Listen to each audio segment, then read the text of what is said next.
Hi, this is Lorraine, and I've been guided to do this video. It's about quantum consciousness. It's a rabbit hole I went down a while ago, and I've read some books and watched some videos, and it helped me to understand manifesting.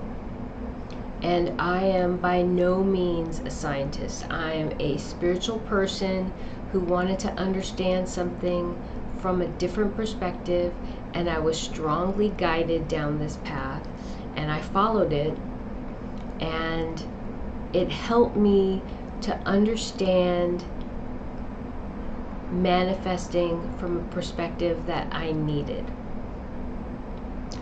And I didn't know I was going down this path, and I didn't know why. I just do it. So I was watching some videos about that Michio Kaku had created on the Big Think.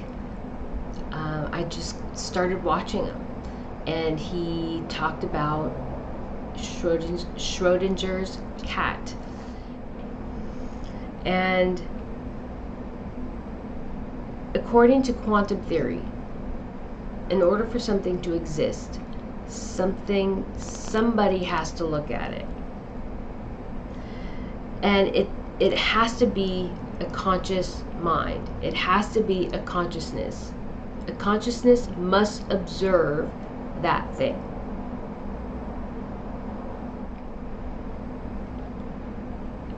Before you think of that thing, in principle, it can exist in all states, right? It's not until a conscious mind observes it that it assumes a state.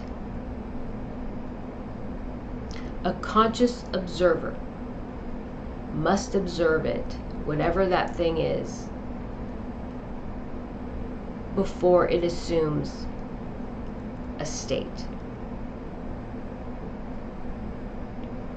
So there is a theory called Schrödinger's cat, and I'm gonna put videos, the links to the videos that discuss these two topics I'm gonna talk about, but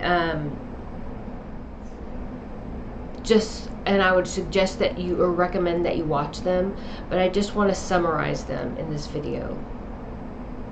So in Schrödinger's theory or formula, there's a cat in a box, and we don't know if that cat in that box is alive or dead because we can't see it. So until we lift the box, that cat exists in two states: a live wave of existence and a dead state of existence, right? It exists in two different states. And it's not until we lift the box and a conscious observer observes the cat does it assume a state, okay, of either a live cat or a dead cat. And that's Schrödinger's formula. I'm just going to read this because it's very interesting to me. This was a quote I took from Michio Kaku. The quantum theory is only controversial when you talk to philosophers, theologians, and the average person. To a physicist, it is accurate to 1 part in 10 billion. We can take an atom, shine a laser beam at it, and predict the properties to 1 part in 10 billion. From that place, I want to talk about the double slit theory. The double slit experiment, sorry. And I found a video that explained it very well. And I would recommend watching the whole video, but I'm just going to talk about the parts that are relevant to this idea of manifesting. So they have this wall, I guess you would call it, and it has two slits, and they block off one of the slits and they send these particles through that one slit.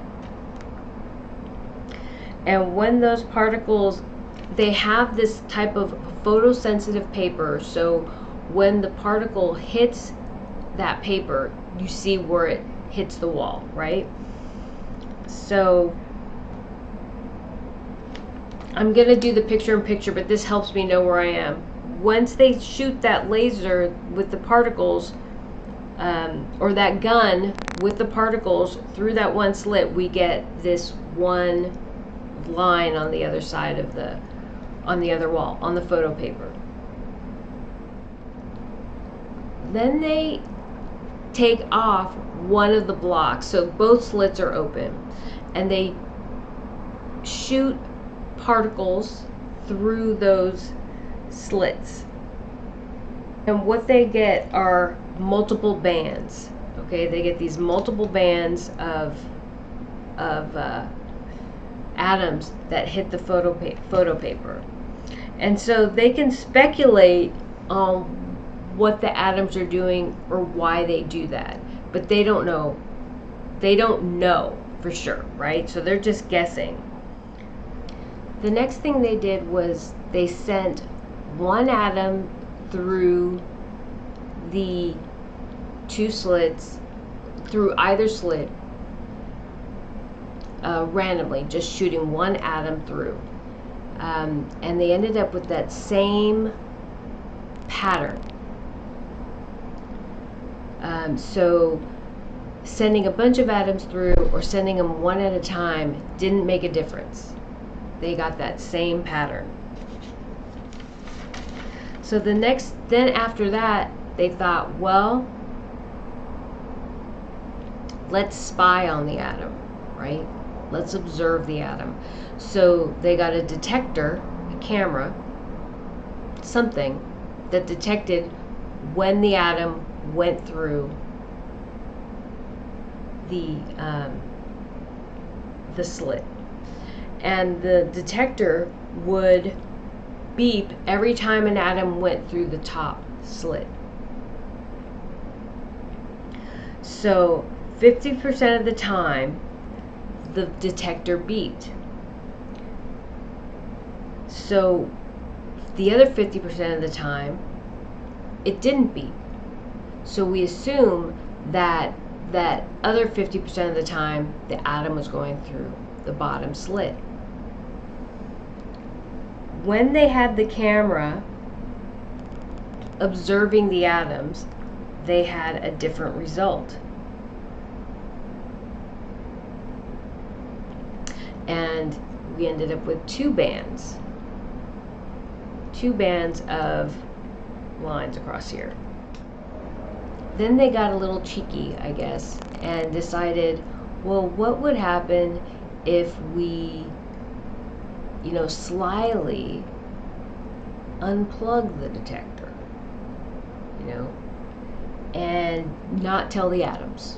Okay, we won't tell the atoms that we're going to unplug the detector. And they ended up with that same scattered bar pattern that they had before. So I'm sharing this with you because to me, that just solidifies in some way we know, even if we don't know why, we know that our consciousness affects particles of energy. We know that. We don't know how or why, but we know that. We know through the cat formula, Schrödinger's cat formula, that a conscious mind must observe before that reality can exist, can manifest. Through this double slit theory, we know that our consciousness affects, observation affects particles of energy. So I'm going to let the scientists do the research. But what this research that I've seen so far tells me is our consciousness affects our reality. And it's something I needed to make this working with energy a little bit more tangible, believe it or not.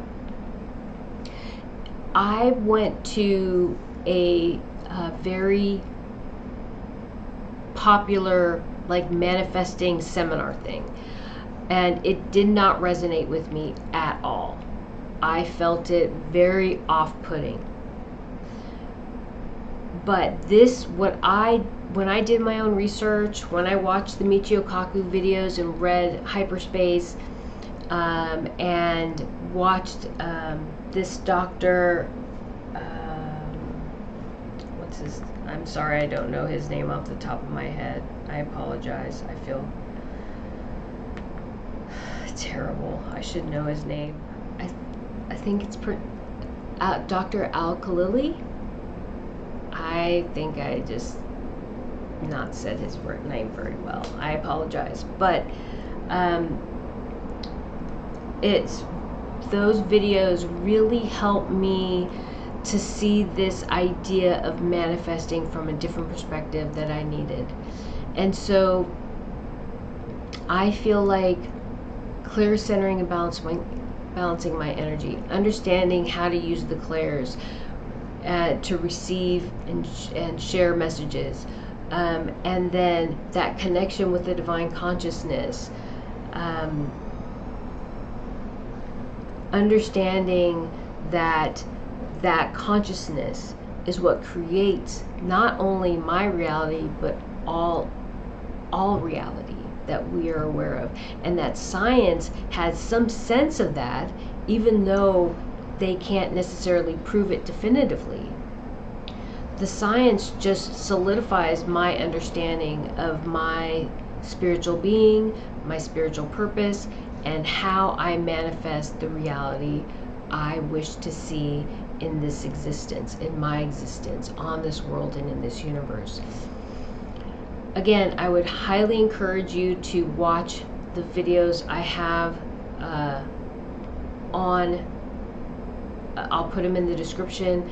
And I understand I'm not a scientist, but I felt it was really important to share this, just to plant a seed for anybody who watches this to start their own journey, or to inspire their journey, or to embolden their journey. Okay? All right. Thank you.